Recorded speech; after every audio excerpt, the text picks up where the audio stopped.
김성주 의원님 수고하셨습니다. 네, 다음은 오전 마지막 질의가 되겠습니다. 존경하는 새누리당의 문정림 의원님 질의해 주시기 바랍니다.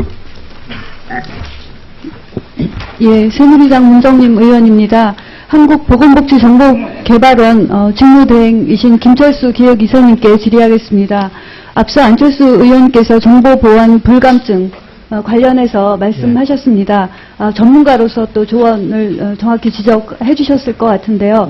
개인적으로는 이 분야의 전문가가 아닌 제가 봐도 정말 걱정되는 점이 많습니다. 좀 심각하게 들으셔야 될 것 같습니다. 2011년 11월 2년 전입니다. 감사원 특정 감사를 받았습니다.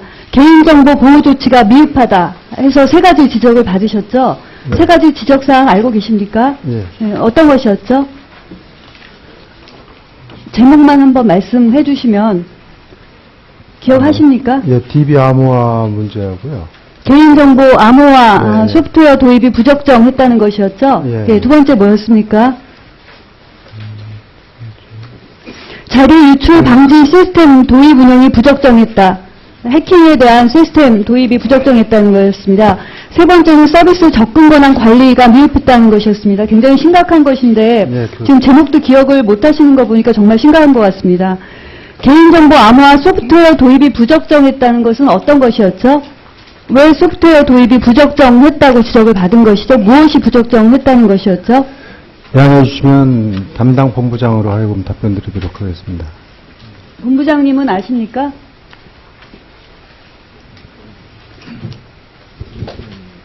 그 디그리핀을 말씀하시는 건데요. 그 부적정이라고 볼 수는 없고요. 그게 지금 사용자 정보를 암호화하는 프로그램이었는데 그 당시 그 사용자 그 정보를 암호화하는 그 프로그램에서 오류가 발생해서 그 오류를 그 프로그램을 잠시 걷어낸 적이 있습니다. 잠시 걷어내셨다고요? 아니 그때부터 지금까지 걷어냈습니다. 예, 앉으시고요. 네. 저도 한 달간에 걸쳐서 검토한 부분이니까 말씀드리겠습니다. 이게 제가 말씀한 게 사실이 아니면 그쪽에서 잘못된 정보를 주신 거니까 이거 역시 책임지셔야 될 것 같고 정말 심각하신 것 같은데 DB 서버 내부에서 암호화나 복구하는 소프트웨어를 설치했어야 하는데 상대적으로 외부에서 암호화나 복구하는 소프트웨어를 설치하다 보니까 과부하돼서 문제가 발생했다. 그쪽에서는 그렇게 설명을 했습니다. 그래서 이제 지자체에서 업무 처리에 불편하다고 하니까 DB 암호화 소프트웨어를 아예 삭제해버렸다고 합니다. 그래서 암호화되지 않은 채 그대로 저장 관리되는 것이 개인의 주민번호, 재산정보, 계좌정보 모든 것들입니다. 그래서 이 채로 지금 지적된 게 2011년 겨울인데요. 지금 2년이 됐는데 그대로 있다는 것이잖아요. 그러시죠? 제가 지적할 게 많아서 2번째 말씀드리겠습니다. 자료 유출 방지 시스템, 이제 해킹을 방지하는 시스템인데 이것을 운영하기 위한 서버도 적정 수준 이상이어야 되는데 그게 용량에 미치지 못해서 작동을 못했다고 합니다. 이 도입을 복지부가 한 것입니까? 복지정보개발원이 한 것입니까? 정보개발원에서 했고요. 그 용량이 모자라서 돌아가지 않은 게 아니고요. 돌아는 갔는데 또 통계 프로그램을 그때 감사관이 수행을 하라고 줬을 때 그 통계 프로그램 돌아갈 때 조금 문제가 있었으나 그 자료 유출 방지 시스템 본연의 그 시스템은 정상적으로 수행이 됐습니다. 저한테 보고한 거는 해킹 시스템이 정상적으로 작동하지 않아서 지적을 받았다고 돼 있고요. 그게 어떤 경우에는 작동이 되고 어떤 경우에는 작동이 되지 않았다라는 것 자체가 문제니까 다시 한번 점검하시고요. 3번째로 접근 권한 관리 운영 지침 자체가 없어서 지적을 받으셨죠.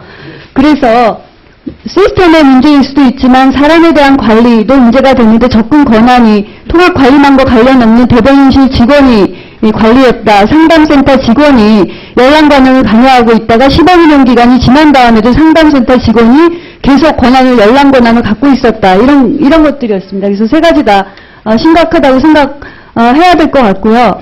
근데 그것뿐만 아니라 그 지적들이 그 2년 가까이 시정이 안 되고 지체된 사항들입니다.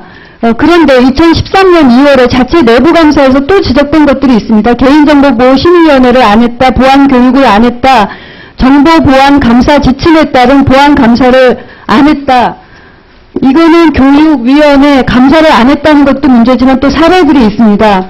복지정보개발원의 비밀취급 인가증을 가진 경우는 전체 인원의 10% 이하인데 그 인가증이 비밀취급 인가증이 없는 비밀취급을 서류를 관리할 수 없는 그 직원들이 임의로 담당하고 있었던 건, 그 다음에 비밀 문서를 일정 경영기획본부라든가 한 군데서 보관해야 되는데 정보통신실에서 임의로 보관하고 있었던 점, 사이버 안전대책 수립이 생경성 늦었던 점, 여러 가지가 지적이 됐습니다. 2011년부터 지금까지 2년 동안 시정이 안 된 것들이 대부분이고요.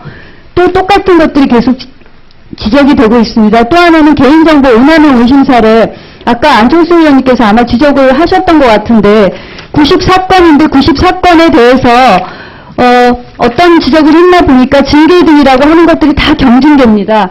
감봉, 경책, 경징계라고 되어 있는데 그것들이 그냥 주의, 훈계 수준에 다 똑같은 경고더라고요. 감봉 이외에는 경책, 경징계, 훈계가 사실 다 같은 거더라고요. 그 나머지 기타 조치도 특별교육, 내부종결, 조치 불가. 그냥 구두로 끝냈다는 것이죠. 그래서 개인정보 보호를 위한 법적 근거가 있잖아요. 개인정보보호법, 사회보장기본법, 사회복지사업법. 이 법에 의하면 아까도 말씀드렸지만 사회복지사업법 같은 경우만 해도 정보를 훼손하거나 멸실하거나 변경하거나 위조하거나 아니면 심지어 검색, 한 자에 대해서도 3년 이하의 징역이나 3천만 원 이하의 벌금에 처하도록 되어 있습니다.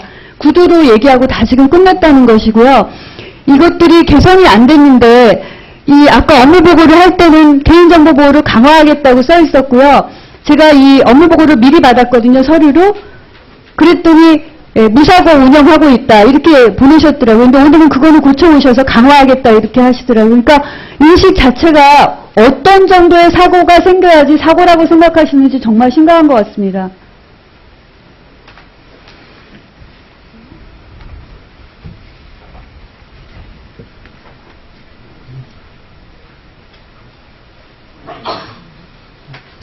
하여튼 제가 여러 가지 자료를 굉장히 많이 갖고 있는데요. 지금 직무대행께서나 또 업무이사님께서조차도 굉장히 안이하게 판단하신 것에 대해서 굉장히 놀랐고요. 다시 한번 업무보고 해주셔야 될 것 같습니다. 네, 이상입니다.